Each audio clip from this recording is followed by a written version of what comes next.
Hello, कैसे हो आप सभी लोग। द पॉलिटिकल मास्टर में एक बार फिर से आप सभी का स्वागत है।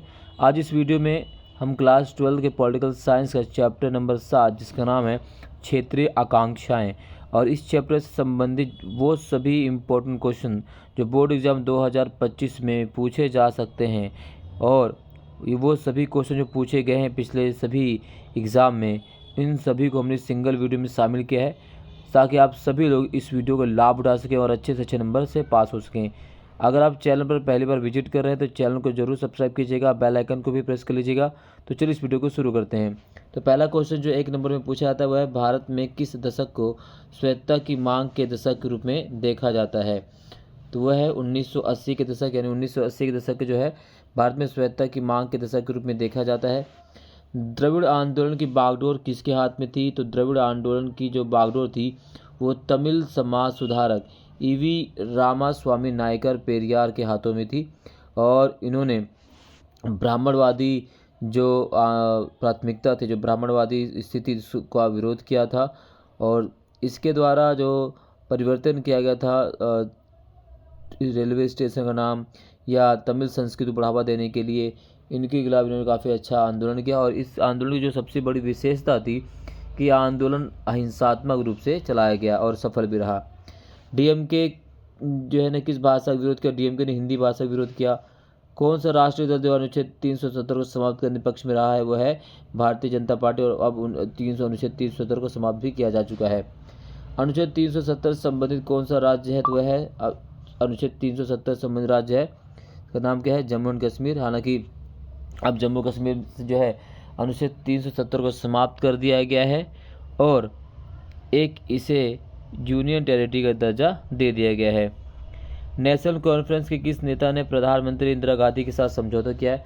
तो शेख अब्दुल्ला ने 1974 में प्रधानमंत्री इंदिरा गांधी के साथ समझौता किया था। इसके अलावा अगर हम बात करें आनंदपुर शाही प्रस्ताव कब पास किया गया, तो आनंदपुर शाही प्रस्ताव 1973 में पास किया गया था। प्रधानमंत्री इंदिरा गांधी की हत्या कब की गई, तो 31 अक्टूबर 1984 को उन्हीं के अंगरक्षकों ने उनकी हत्या कर दी थी। तो ये सभी क्वेश्चंस आपको जो है कवर करके चलना है एग्ज़ाम में, और एग्ज़ाम के पॉइंट ऑफ व्यू से सभी इम्पोर्टेंट हैं, राइट। सिक्किम विधानसभा के लिए पहला लोकतांत्रिक चुनाव कब हुआ।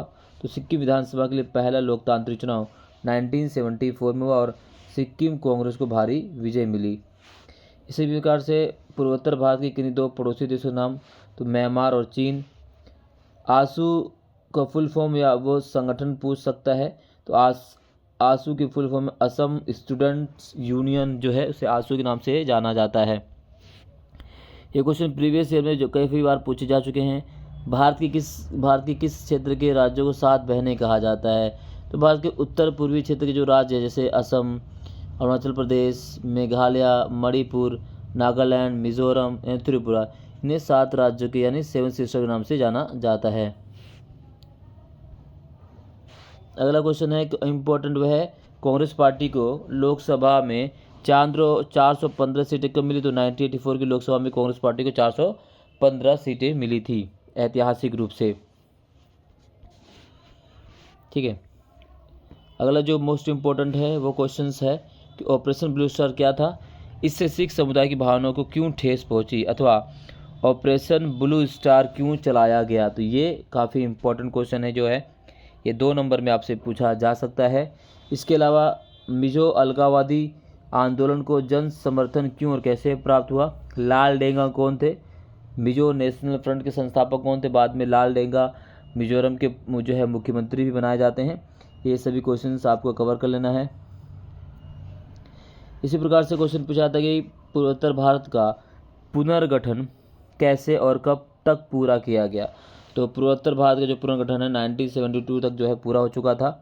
इस समय तक असम को काटकर कई जनजातीय राज्य बनाए गए, मेघालय, मिजोरम, अरुणाचल प्रदेश जैसे राज्य बनाए गए, और त्रिपुरा मणिपुर को भी राज्य का दर्जा दिया गया।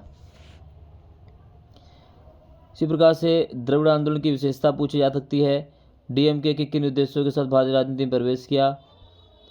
नक्सलवादी आंदोलन टूटकर टुकड़ों में कैसे भारत के राजनीतिक संगठनों और राजनीतिक दलों में शामिल हुए। इन सभी क्वेश्चंस को आपको कवर कर लेना है, ठीक है। मिजो नेशनल यानी मिजो पर्वतीय क्षेत्र में अलगाववादी आंदोलन को जन समर्थन क्यों मिलने लगा, इस समस्या का समाधान कैसे निकला, इस क्वेश्चन को हमें कवर करना है। राजीव गांधी और लोंगोवाल समझौता क्या है, ये काफ़ी इंपॉर्टेंट है, ठीक है, इसको हमें कवर कर चलना है। इसके अलावा अगर हम बात करें जम्मू और कश्मीर की सामाजिक और राजनीतिक संरचना, ये जो क्वेश्चन है 6 नंबर में पूछा जा सकता है। मोस्ट इम्पोर्टेंट क्वेश्चन है ये, मोस्ट इम्पोर्टेंट, इसको हमें कवर करके चलना है। इसको आपको स्क्रीनशॉट ले लीजिएगा। इसके अलावा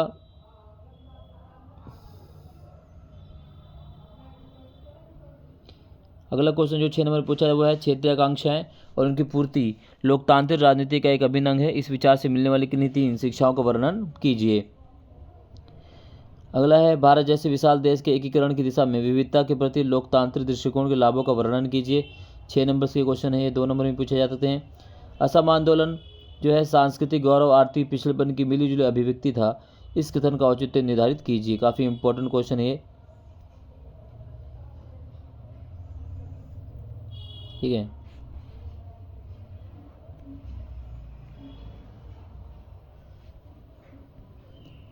द्रविड़ आंदोलन तथा द्रविड़ कसगम के निर्माण में ईवी रामास्वामी पेरियार के योगदान का वर्णन कीजिए। डीके के विभाजन और डीएमके के रूप में इसका राजनीति में प्रवेश क्यों हुआ, इन सभी क्वेश्चंस को आपको कवर करना है। पुर्तगालियों के से स्वतंत्र होने से लेकर भारत संघ का एक राज्य बनने तक की गोवा की कहानी का वर्णन कीजिए। ये सभी क्वेश्चन जो हमने इसमें शामिल किए हैं, इस क्वेश्चन से बाहर आपके इस चैप्टर से बोर्ड एग्जाम में क्वेश्चन नहीं आएंगे। इस वीडियो को अगर आपने कंप्लीट देख लिया तो आपके जो है 6 नंबर पूरे पक्के गारंटीज होने वाले हैं। आई होप ये वीडियो आपको पसंद आए, अगर पसंद आए तो लाइक शेयर कमेंट जरूर कीजिएगा। चैनल पर पहली बार विजिट करें तो चैनल को जरूर सब्सक्राइब करके जाइएगा। बहुत बहुत धन्यवाद, जय हिंद।